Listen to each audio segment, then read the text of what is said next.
Okay, we're going to continue with friction force, and this time we're dealing with the excellence level portion. So if you did the first part of the lesson, you get that. That's good, because that's the most important part. This one here, we will not make it a huge emphasis. Multiple choice, numeric only. No written response involved here, because it's a higher level. Let's give it a try. It turns out there's actually two kinds of friction that we need to be aware of. The first one is called kinetic friction. And whenever you see the idea of kinetic friction, think that's when the object is actually moving or sliding. So if it's sliding, it'll be kinetic friction. And what we'll find out is that that is a constant value. No matter how fast you are sliding it, slow, fast, makes no difference. That value will be constant. As opposed to the friction force that happens when it's not moving, which we call static friction. That happens if it's still stationary. Objects at rest can still experience a friction force. And what we'll find out is it's not a constant value. It acts more like a reaction force. The more you apply to the object, the more static friction you get, up to some kind of maximum value. And we'll talk more about that soon. So, one thing that we should talk about first, though, is there are two different kinds of coefficients then. There's the coefficient of static friction, and there's a coefficient of kinetic friction. And what we know is that the coefficient of kinetic friction is usually smaller than the coefficient of static. So it turns out when an object is actually sliding, it tends to experience less friction than if it's not sliding, kind of in general. So that's what you can see in this list right here. You can see that the coefficient of static friction tends to be a little bit higher than the coefficient of kinetic friction. Good? Okay, now let's bring all that together with this next diagram. I'm just going to make this a little bit smaller. There we go. That works out perfectly. Okay, I'm imagining we're actually pushing on a table with a horizontal force. So I'm just going to put that onto the diagram. So we're applying a force to the table. So we'll just call this F applied. And the table will experience a friction force going in the other direction. We're going to use this diagram to explain the relationship between these two forces as you increase the force from, let's say, 0. So here we go. This diagram down here, we're going to try to understand the shape of it and see if it actually makes sense to us. So at the very beginning, when it's at the origin, you can see if I apply no force, then there's no friction force acting on the table at all. But let's imagine that I apply, let's say, 100 newtons to the table.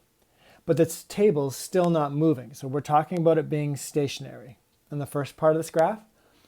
So the table is not moving. Which law if it's not moving? Well, that'd be Newton's first law, which means the forces have to be balanced. That means FF must also be 100 newtons. And we call this static friction. So I'll just put this on the graph.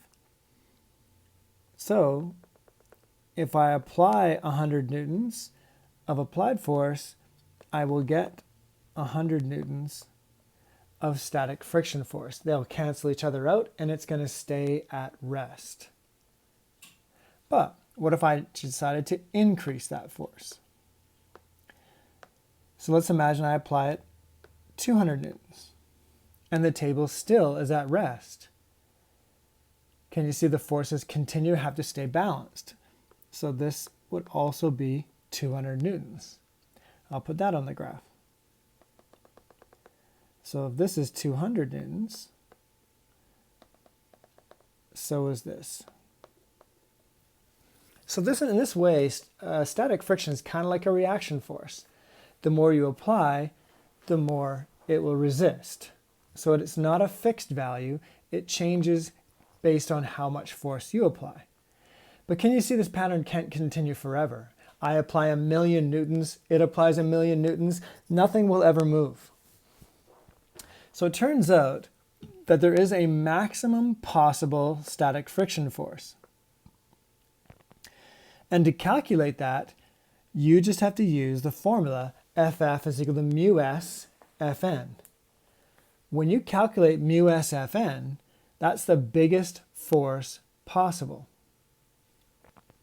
So let's imagine that you did that. Let's imagine you actually applied, like you use the formula, and you discovered that the maximum possible static friction force was 300 newtons. Well, that means that if I then apply 300 newtons,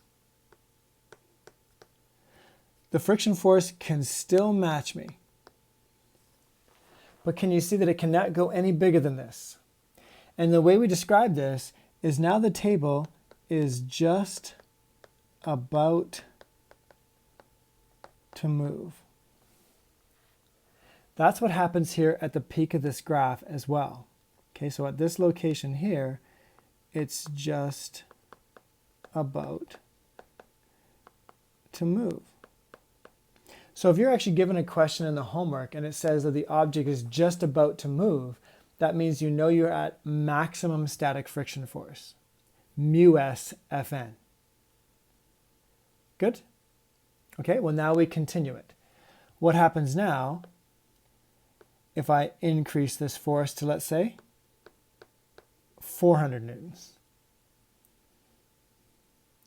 Well, what happens is clearly this table is going to start to move. So now the table starts to move, let's say towards the right. But can you see now that friction force is no longer static friction? Now it's kinetic friction. And as we talked about in the previous table here, kinetic is typically smaller than static.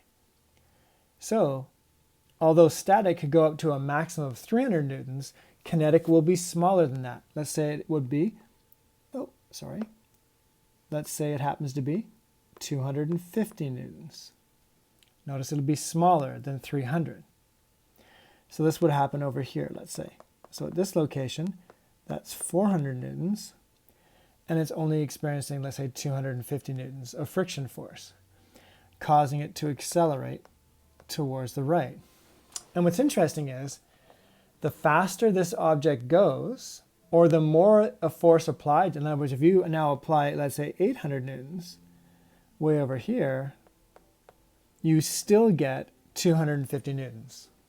The friction force kinetic stays constant all the way through. No matter how fast it slides, no matter how much force you apply, that force will stay constant.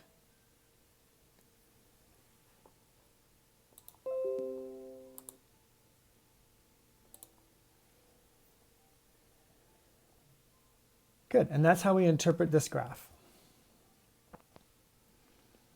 Now, how does that relate to a question? So here we have an example where we can actually apply the idea of static versus kinetic.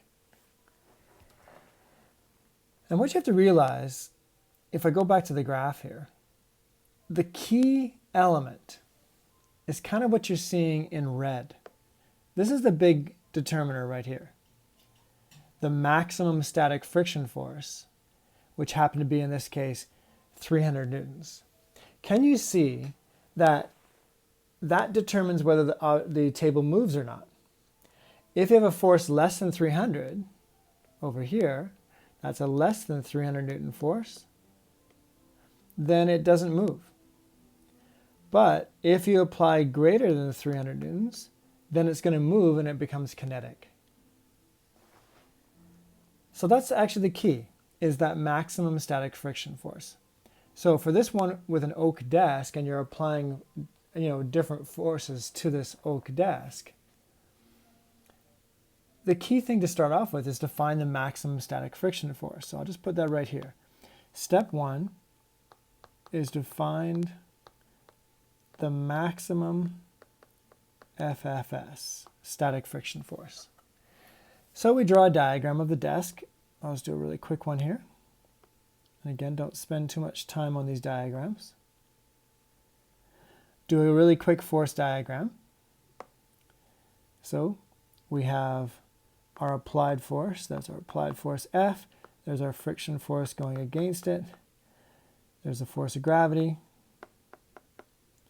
And there's your normal force going up. Like that. And as we did in the past, we want to do vertical and horizontal separately.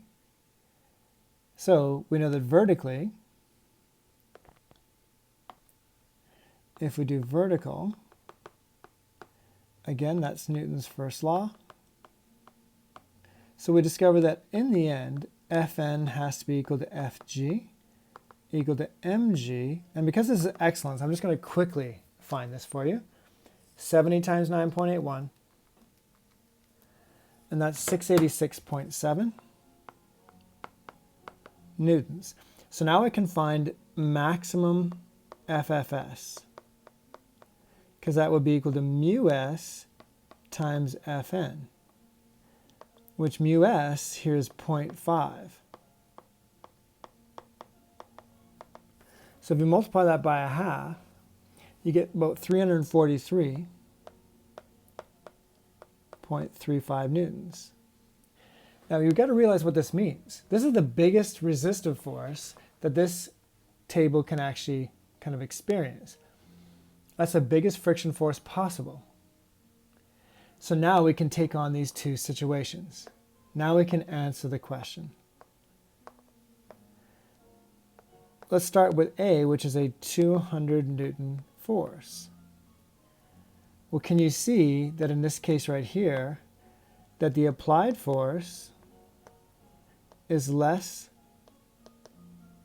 than FFS max, which means it's going to stay stationary. It will not slide.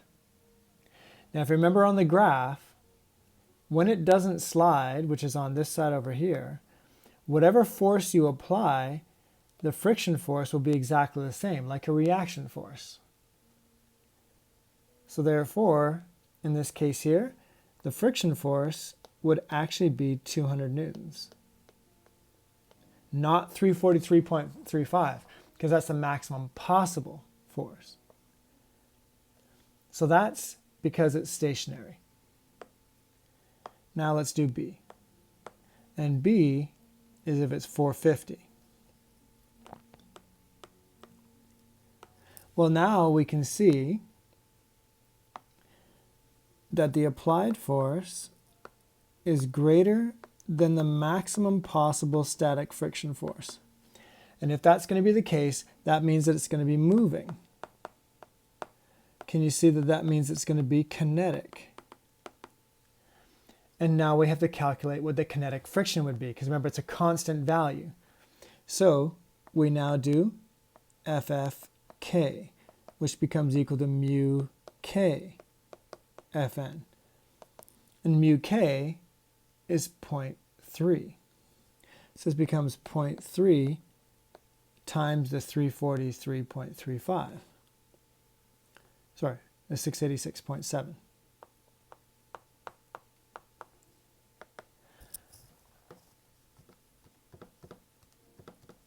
And we get about 206 newtons. So if it's moving, that will be the force it always experiences due to friction. So you can see the key to this question is to figure out what that maximum static friction force happens to be. If you're less than that, stationary, equal but opposite. And if it's greater than that, it's moving, so now it's kinetic friction. Okay, that's our excellence level. Now you're ready to finish all the homework for friction. I'll see you in the next lesson.